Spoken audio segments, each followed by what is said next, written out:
Deyir, kim Allahın vəlisi yolundan fədakarlıq eləməsə, Allahın dini, dostu, övliyaları yolunda nəyinnənsə keçməsə, ibtəla, bəla gəlir ona. Bəla nədir? Daş yağır, yox.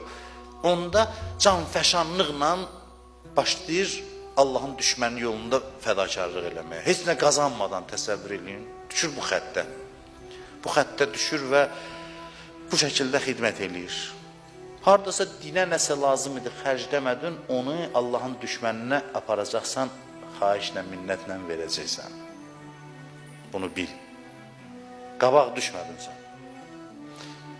Haradasa lazım idi, verməliydin, vermədin, mütləq gələcəklər, nətərsə yalvar yaxarla verəcəksən. Xahişlə, minnətlə. İmam Hüseyin əleyhissalam çox çalışırdı, görürsünüz. Onlar o xəttə düşmüşlər artıq. Çox çalışırdı ki, onları düz xəttə qaytarsın. Alınmırdı.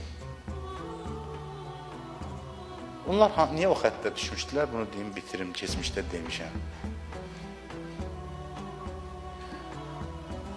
Üç dəstə insan Həzrət Əli ilə vuruşdu. Bir dünya pərəstlər, bir cahillər, bir də münafiqlər. Üçü vuruşdu Həzrət Əli ilə.